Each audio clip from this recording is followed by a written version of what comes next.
स्वागत है। आज मार्स म्यूजिक महोत्सव के आयोजन में आए हैं आप, कैसा लग रहा है?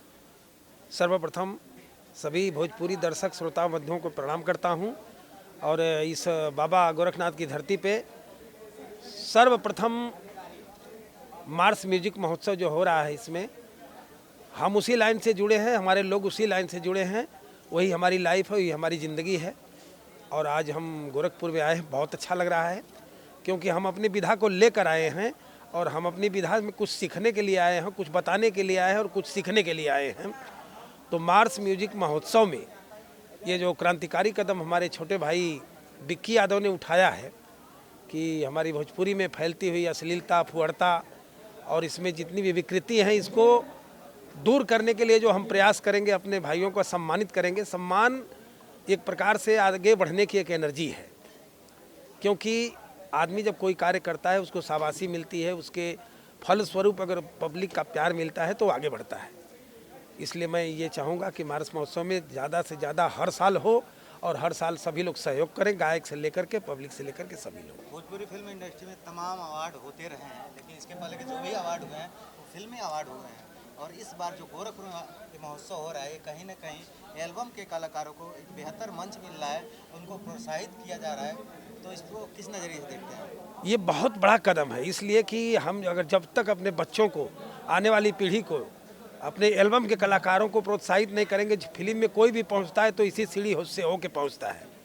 तो अगर उनको हम प्रोत्साहित करेंगे तो रात दिन मेहनत करके आगे बढ़ने की कोशिश करेंगे। बच्चों का भी सम्मान होना चाहिए, क्योंकि एल्बम हमारा बच्चा है, फिल्म हमारी वयस्क है और भोजपुरी जो गीत है वह हमारी प्रौढ़ अवस्था में है। तो अगर हम अब बच्चों का सम्मान नहीं करेंगे, अपने एल्बम का सम्मान नहीं करेंगे, तो हर लोग एल्बम से ही होकर के वो सीढ़ी तक पहुँचे हैं। तो सर्वप्रथम ये सम्मान जो पहला कदम उठा है, मैं सर्वप्रथम गोरखपुर की धरती को प्रणाम करूंगा और यहाँ के लोगों को प्रणाम करूंगा कि अगर भोजपुरी के लिए और मार्स म्यूजिक महोत्सव में जो कदम उठाया गया है उसके लिए आप लोगों का आशीर्वाद चाहिए। भोजपुरी फिल्म इंडस्ट्री के युवा कलाकारों का एक तरह से आप मार्गदर्शक हैं और गोरखपुर में आए हैं जो युवा कलाकार प्यारेलाल कबीर जी को अपना आइडियल मानते हैं, उनको क्या आशीर्वाद देंगे, उनके लिए क्या बोलेंगे? हम उनको आशीर्वाद यही देंगे कि आप लोग जिस रास्ते पे बढ़ चुके हो, माँ सरस्वती के एक पुत्र बन चुके हो, और मैं सभी लोगों को यही कहूँगा कि आप लोग मेहनत पे लगातार करो, रिजल्ट की फिक्र न करो। क्यों कि जब भी मिलेगा, आप पौधों को डेली पानी दो, लेकिन फल जब निकलता है तो सीजन पे ही निकलता है। लेकिन ये नहीं है कि अब सीजन पे फल निकले ना निकले हम पौधों का पानी देना छोड़ दें। तो इसलिए मैं बोलता हूँ कि कोशिश कर, फल निकलेगा, आज नहीं तो कल निकलेगा। मेहनत कर, पौधों को पानी दे, बंजर जमीन से भी फल निकलेगा।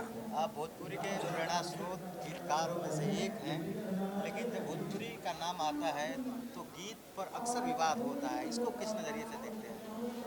देखिए, विवाद करने वाले अपने तरीके से विवाद करेंगे और आलोचना का होना, एक आलोचना जिसको बोलते हैं आलोचक, अब किसी भी लाइन में जब तक आलोचना नहीं होगी उसमें न सुधार होगा, न वो आगे बढ़ने के लिए प्रेरित होगी।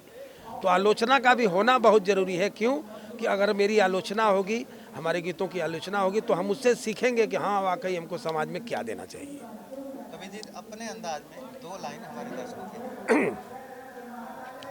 मैं ज़्यादा नहीं बोलूँगा, लेकिन कैली कृपा यली यही आयोजनवा में मनवा भइल खुशहाल हो, हथवा जुड़ल बाटे, सिरवा झुकल बाटे, स्वागत करेला प्यारे लाल हो। बहुत बहुत धन्यवाद सर।